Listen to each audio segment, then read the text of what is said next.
அனைவருக்கும் வணக்கம் மக்களே.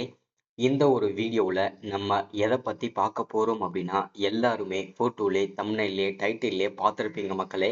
ஆமாங்க, 2025 2026ஆம் ஆண்டிற்கான புதிய ரேஷன் வேலைக்கான புதிய அஃபிஷியல் நோட்டிஃபிகேஷன் கிடைச்சிருக்குதுங்க. சரிங்களா? இந்த ரேஷன் வேலையை பொறுத்த வரைக்கும் ஒரு வருஷத்துல கண்டிப்பா ஒரு தடவையாவது நோட்டிபிகேஷனை அஃபிஷியலாவே ரிலீஸ் பண்ணிடுவாங்க. அதன் அடிப்படையில பார்க்கும்போது இப்போ இதற்கான நோட்டிபிகேஷன் வந்திருக்குதுங்க. சரிங்களா? கிட்டத்தட்ட நமக்கு 6502 வேகன்சி நமக்கு அஃபிஷியலா கிடைச்சிருக்குது.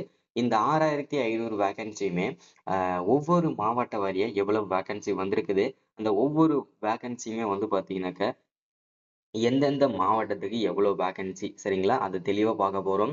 இந்த ரேஷன் வேலையை பொறுத்த வரைக்கும் பார்த்தீங்கன்னாக்க, நிறைய பேருக்கு இருக்கிற சந்தேகமே, இந்த வந்து காசு கொடுத்து இந்த வேலையை வாங்கிடுறாங்களே, ஸோ இது வந்து உண்மையா பொய்யா? ஸோ எங்களுக்கெல்லாம் கிடைக்குமா கிடைக்காதா? நான் இப்பதான் புதுசா அப்ளை பண்றேன் அப்படின்றவங்களுக்கு தெளிவான விளக்கமா இந்த ஒரு வீடியோ இருக்க போகுதுங்க. சரிங்களா? காசு கொடுத்து வாங்குறது உண்மையா? இல்ல வந்து நேர்மையான முறையில செலக்ஷன் ப்ராசஸ் நடத்துறாங்கன்றத பார்ப்போம். அது மட்டும் இல்லாம இந்த வேலையை பொறுத்த வரைக்கும் 6500 போஸ்டிங் கொடுத்துருக்காங்க. அதுல விற்பனையாளருக்கு எவ்வளவு, கட்டுநருக்கு எவ்வளவு போஸ்டிங் கொடுத்துருக்காங்க, அதற்கான அப்டேட் நம்ம பார்க்க போறோம். அதை தொடர்ந்து மினிமம் ஏஜ் என்ன, மேக்சிமம் ஏஜ் என்ன, மினிமம் ஏஜ் லிமிட் என்ன, மேக்சிமம் ஏஜ் லிமிட் என்னன்றதை தெளிவா பார்க்க போறோம். அடுத்தா மினிமம் சம்பளம், மேக்சிமம் சம்பளம், மினிமம் எவ்வளவு சம்பளம் ஸ்டார்டிங் சேலரி இருக்கும், மேக்சிமம் எவ்வளவு இருக்கும், அதற்கான அப்டேட்டுமே நம்ம பார்த்து தெரிஞ்சுக்க போறோம். ஸோ அதை தொடர்ந்து இந்த வேலை வாய்ப்புல வந்து யார் யாருக்கு முன்னுரிமை, இது ரொம்ப அவசியங்க. எம்ப்ளாய்மெண்ட் ஆஃபீஸ்ல பதிவு பண்ணியிருக்கீங்கன்னா உங்களுக்கு என்ன பெனிஃபிட் இருக்கு, இதுல என்ன முன்னுரிமை கொடுப்பாங்க, அதே மாதிரி நார்மலா இருக்கிறவங்களுக்கு என்ன முன்னுரிமை இருக்க போகுது, அதற்கான அப்டேட் பார்க்க போறோம். சரிங்களா? அடுத்ததான் வந்து பாத்தீங்கன்னாக்க நம்ம வந்து இந்த ரேஷன் வேலைக்கு விண்ணப்பிக்கிறதுக்கு டாக்குமெண்ட் ஆவணங்கள் என்னென்ன தேவைப்படுது, என்னென்ன டாக்குமெண்ட்ல நீங்க செல்ஃப் அட்டாச் பண்ணணும், ஸோ அதற்கான அப்டேட்லாம் நம்ம பார்க்க போறோம். சரிங்களா? ஸோ அதை தொடர்ந்து வந்து இந்த வேகன்சியை பொறுத்த வரைக்கும் அப்ளை பண்ணதுக்கு அப்புறம் எத்தனை நாளையில நமக்கு இன்டர்வியூஸ் வரும், அதுக்கப்புறம் இன்டர்வியூல என்ன மாதிரியான கொஸ்டின்லாம் கேட்பாங்க, ஸோ அதற்கான அப்டேட்லாம் கேட்க போறோம், சொல்ல போறோம். தெளிவா இருக்க போகுது. மெயினா நம்ம பார்க்க போறது இந்த செலக்ஷன் ப்ராசஸ்ல நடக்கக்கூடிய பிரச்சனைகள் என்னென்ன, நீங்க சந்திக்கக்கூடிய சங்கடங்கள் என்னென்ன, இது எல்லாமே தெளிவா பார்க்கலாம்.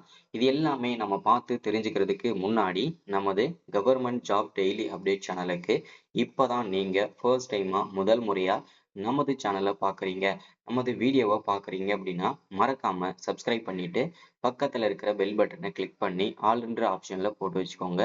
அப்போதான் நம்ம போடக்கூடிய அரசு துறையில இருந்து வரக்கூடிய எல்லா விதமான கவர்மெண்டோட ஜாப்ஸ் அப்டேட்ஸ் நோட்டிபிகேஷன் இது எல்லாமே நீங்க உடனுக்குடனே நமது சேனல்ல ஈஸியாவே துல்லியமாவே தெரிஞ்சுக்க முடியும். சரிங்களா? ஸோ அது மட்டும் இல்லாம உங்களுடைய ஃப்ரெண்ட்ஸ் ரிலேட்டிவ்ஸ் கான்டாக்ட்ல இருக்கக்கூடிய எல்லாருக்குமே ஷேர் பண்ணீங்கன்னா ரொம்ப ரொம்ப பயனுள்ளதா இருக்குங்க. ஏன்னா இந்த மாதிரி முக்கியமான வீடியோஸ் அப்டேட் நோட்டிபிகேஷன்லாம் நமது சேனல்ல தான் ரெகுலராகவே அப்டேட் ஆகிட்டு இருக்குங்க. சரிங்களா? சரி, ஓகே, வாங்க வீடியோக்குள்ள போயிட்டு இதற்கான முழு விஷயத்தையும் தெளிவான விளக்கமா வீடியோவை பார்க்கலாங்க. சரிங்களா? இங்க தெளிவா மென்ஷன் பண்ணி சொல்லியிருக்கிறாங்க பாருங்க. Tamil Nadu ration shop recruitment 2025 notification officially apply for the application. ஓகேங்களா? ஸோ எப்படி நமக்கு விண்ணப்பிக்கிறது, முழு தெளிவான விளக்கமும் பார்க்கலாங்க. சரிங்களா? இதுல தெளிவா மென்ஷன் பண்ணி சொல்லியிருக்கிறது என்னன்னா, ரேஷன் ஷாப் அப்ளை ஆன்லைன். ஓகேங்களா? இந்த வேலை வாய்ப்பானது நமக்கு இந்திய ரேஷன் துறை, அதாவது இந்த ரேஷன் வேலையை பொறுத்த வரைக்கும் கூட்டுறவுத்துறையின் கீழ் தான் செயல்படுது இந்த ரேஷன் கடைகள் எல்லாமே. அதனால கூட்டுறவு சார்ந்த வேலைகள் தான் இது எல்லாமே. சரிங்களா? ஆர்கனைசேஷன் அப்படின்னு பாத்தீங்கன்னா தமிழ்நாடு ரேஷன் ஷாப் ரெக்ரூட்மெண்ட் தான் நமக்கு அஃபிஷியலா கிடைச்சிருக்குது. பெனிஃபிஷியரி அப்படின்னு பார்த்தோம்னா அன்எம்ப்ளாயி. ஓகேங்களா? ஸோ இது வந்து ரொம்ப ரொம்ப அவசியமானதுங்க. ஸோ டோட்டலா நமக்கு வந்து பாத்தீங்கன்னாக்க 6500 வேகன்சி நமக்கு அஃபிஷியலா கிடைச்சிருக்குதுங்க. இந்த 6500 வேகன்சியுமே ஒவ்வொரு மாவட்ட வாரியா எவ்வளவு வேகன்சி இருக்குது அப்படின்றதுக்கான தெளிவான விளக்கமும் பார்க்கலாங்க. சரிங்களா? அடுத்ததா அப்ளை பண்றத வந்து அப்ளிகேஷன் மூட பொறுத்த வரைக்கும் ஆன்லைன்ல அப்ளை பண்ணணுமா, ஆஃப்லைன்ல அப்ளை பண்ணணுமான்றது நிறைய பேருக்கு சந்தேகம் இருக்கும். அதை பத்தின அப்டேட்டுமே நம்ம பார்க்க போறோம். அடுத்ததான் அஃபிஷியல் வெப்சைட். இந்த அஃபிஷியல் வெப்சைட்டை பொறுத்த வரைக்கும் பார்த்தீங்கன்னாக்க இதுதான் அஃபிஷியல் வெப்சைட். இந்த வெப்சைட்ல தான் பார்த்தீங்கன்னா நமக்கு அஃபிஷியலா கிடைச்சிருக்குதுங்க. சரிங்களா? ஸோ மாவட்ட வாரியா வந்து பார்த்தீங்கன்னாக்கா நமக்கு எவ்வளவு வேகன்சி இருக்குன்றதை தெளிவாக மென்ஷன் பண்ண போறாங்க. ஸோ நீங்களும் பார்த்துக்கோங்க. அரியலூர் மாவட்டத்துக்கு 75, செங்கல்பட்டு மாவட்டத்துக்கு 178, சென்னைக்கு 344, கோயம்புத்தூருக்கு 233, கடலூருக்கு 245, தருமபுரிக்கு 98, திண்டுக்கலுக்கு 312, ஈரோடு மாவட்டத்துக்கு 243, கள்ளக்குறிச்சி 116, காஞ்சிபுரம் 274, கன்னியாகுமரி 134, கரூருக்கு 90 வேகன்சி, கிருஷ்ணகிரி 146 வேகன்சி, மதுரைக்கு 163 vacancy, Nagapattinam 98 vacancy, Namakkal 200 vacancy, Nilgiri 67 vacancy, Perambalur 58 vacancy, Pudukkottai 135 vacancy, Ramanathapuram 114 vacancy, Ranipet மாவட்டத்துக்கு 118 வேகன்சி, சேலமுக்கு 276 வேகன்சி, சிவகங்கை மாவட்டத்துக்கு 103 vacancy, Tenkasi 83 vacancy, Thanjavur 200 vacancy, Theni 85 vacancy, Thoothukudi 141 vacancy, Tiruchirappalli 231 vacancy, Tirunelveli 98 vacancy, திருப்பத்தூருக்கு 75 வேகன்சி, திருப்பூருக்கு 240 வேகன்சி, திருவள்ளூருக்கு 237 வேகன்சி, திருவண்ணாமலை 376 வேகன்சி, அடுத்தது திருவாரூருக்கு 182 வேகன்சி, வேலூருக்கு 168 வேகன்சி, அடுத்தது விழுப்புரம் மாவட்டத்துக்கு 244 vacancy, Virudhunagar 164 vacancy, Mayiladuthurai 150 vacancy, டோட்டலா நமக்கு 6500 பிளஸ் வேகன்சி கொடுத்திருக்கிறாங்க. சரிங்களா? அடுத்ததா வந்து பாத்தீங்கன்னா என்னென்ன போஸ்டிங்காக நம்ம விண்ணப்பிக்கிறதுக்கு நோட்டிபிகேஷன் கொடுத்திருக்காங்க அப்படின்னு கேட்டீங்கன்னா, சேல்ஸ்மேன் மற்றும் பேக்கர், விற்பனையாளர் மற்றும் கட்டுனர், இந்த பதவிக்காக தான் நமக்கு நோட்டிபிகேஷன் அபிஷியலாவே கொடுத்திருக்கிறாங்க. சரிங்களா? அடுத்ததா எலிஜிபிலிட்டி.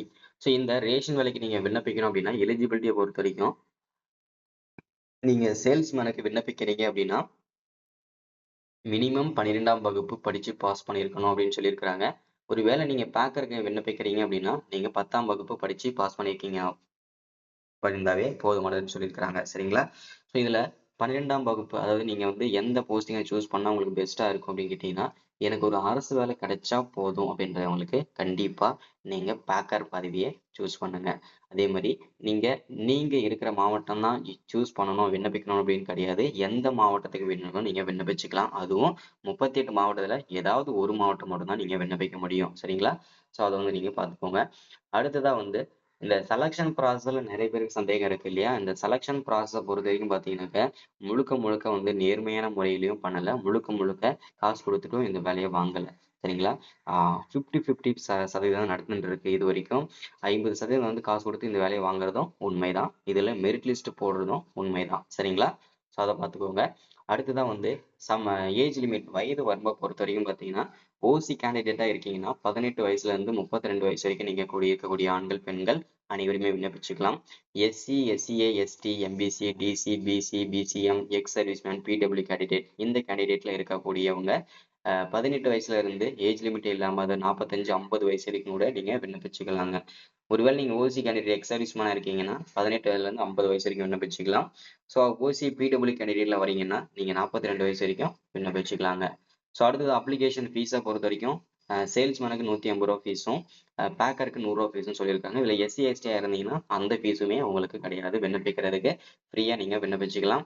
செலக்ஷன் ப்ராசஸ் ஒன்லி உங்களுடைய 10வது மற்றும் 12வது மார்க்கை மட்டுமே வச்சு வழங்கக்கூடிய வேலை இதுதான். ஸோ அடுத்தது டைரக்டா இன்டர்வியூஸ் எடுக்கும். அதை முடிச்சிட்டீங்கன்னா உங்களுக்கு ட்ரைனிங் கொடுத்துட்டு ஜாப் வந்து கொடுத்துடுவாங்க. சரிங்களா? சம்பளத்தை பொறுத்த வரைக்கும் ஒரு வருஷம் வரைக்கும் வந்து 6250 வரைக்கும் சேலரி கிடைக்கும். அதுக்கப்புறம் 1 இயர்க்கு அப்புறம் வந்து 8000ல இருந்து 29000 வரைக்கும் பர் மந்த்துக்கு சேலரி கிடைக்குங்க. சரிங்களா? ஸோ இதுதான் பார்த்தீங்கன்னா அஃபிஷியல் நமக்கு எடுத்திருக்கிற எல்லாருக்கும் அப்டேட்டு. ஸோ மறக்காம எல்லாருமே சப்ஸ்கிரைப் பண்ணுங்க, லைக் பண்ணுங்க, ஷேர் பண்ணுங்க. இந்த வேலைக்கு எப்போலேருந்து விண்ணப்பிக்கலாம் அப்படின்னா வரக்கூடிய 5ஆம் தேதியிலிருந்து விண்ணப்பிக்கலாங்க. சரிங்களா? ஸோ அப்போலேருந்து விண்ணப்பிச்சுக்கலாம். So thank you, welcome.